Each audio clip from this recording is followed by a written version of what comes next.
Squadron leader Mehtab सोन जी कहाँ हैं? आपका भी प्रश्न है। तो positive indigenisation list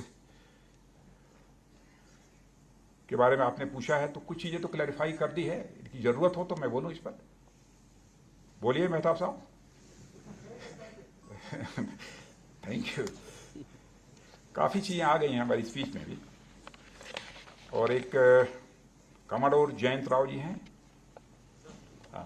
defence budget के बारे में पूछा है। Our defence budget with respect to the GDP has steadily reduced by approximately 0.4% every year.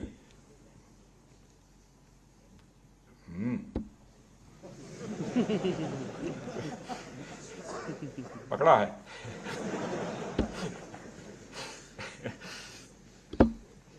देखूंगा इसे, अब आगे नहीं बोलूंगा।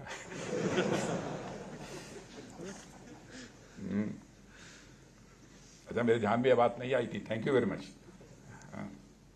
मैं तुरंत फाइनेंस मिनिस्टर से चर्चा करूंगा इस पर और प्राइम मिनिस्टर से भी चर्चा करूंगा। नहीं, आपकी चिंता का निराकरण करेंगे। और हमारे जयप्रकाश जी मिश्रा हैं यहाँ पर, लेफ्टिनेंट कर्नल मिश्रा जी कहाँ? अच्छा, मिश्रा जी, आपका प्रश्न है, how have the appointment of the CDS change the working of the MoD and the service headquarter towards mitigation of the current challenges faced and in ensuring greater national security? ये आपका प्रश्न अच्छा है, लेकिन बहुत सारी चीजें बतला चुका हूँ कि सीडीएस के क्रिएशन से ज्वाइंटनेस, इंटीग्रेशन और साथ ही साथ ट्रांसफॉर्मेशन को बढ़ावा मिलेगा। अभी तो इनिशियल स्टेज में है, अब आगे देखते जाइए। डीएमए बनने से क्या लाभ हुआ है, अपनी स्पीच में ही उसकी मैंने आपके सामने चर्चा की है। और अपनी स्पीच में भी मैंने कहा कि जो मॉडर्न वारफेयर के हाइब्रिड इम्प्रिंट, हमारे विरोधियों की चालबाजी और इमर्जिंग टेक्नोलॉजीज के द्वारा उत्पन्न खतरे, कुछ इस प्रकार के चैलेंजेस हैं जिनसे निपटने की हमें ज़रूरत है। और इसके लिए हम अपनी स्ट्रक्चर्स और सिस्टम्स को डेवलप करने की प्रोसेस से गुजर रहे हैं। और सीडीएस की नियुक्ति के बाद कई इनिशिएटिव्स किए जा रहे हैं जो हमारी फाइट के तरीके और हमारी कैपेबिलिटी को डेवलप करने के तरीकों को बदलेंगे।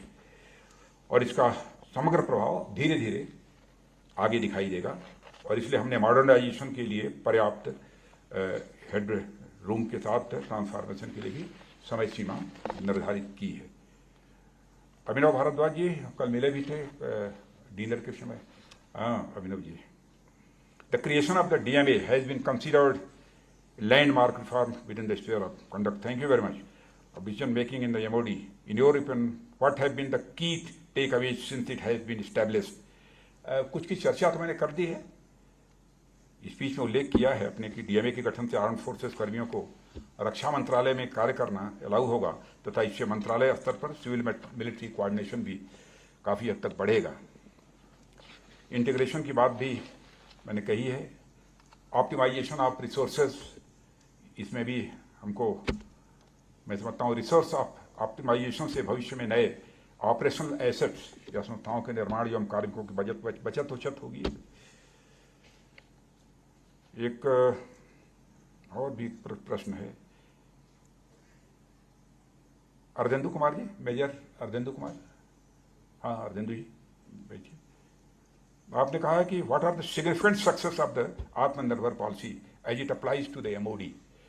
इन your opinion what are the major challenges in the future implementation? थोड़ा सा मेजर चैलेंजेस फ्यूचर के क्या हैं उसकी भी चर्चा आपने अपने स्पीच में कर दी है, इसलिए बहुत। आप तो जानते ही हैं कि अभी तक पहले की कंपैरिजन में थोड़ा सा हम लोगों का भी एक्सपोर्ट अब बढ़ा है। और अब हम टॉप 20 में आ गए, उनमें से हैं एक्सपोर्टर के नाते। तो और भी एक दो प्रश्न हैं, लेकिन लगभग बहुत सारी बातें हमारी स्पीच में आ गई हैं, इसलिए ज़्यादा कुछ न कहते हुए मैं पुनः आप सबको अपनी शुभकामनाएं देते हुए, और बहुत ही धैर्य से आप सबने मेरी बात सुनी है। लेकिन मैं जानता हूं कि चाहे जैसा भी बोला जाए, हमारी आर्मी, एयरफोर्स और नेवी ऐसी एक डिसिप्लिन फोर्स है कि वो तो धैर्य से सुनते ही हैं। फिर भी आप सबको बहुत बहुत धन्यवाद। नमस्कार।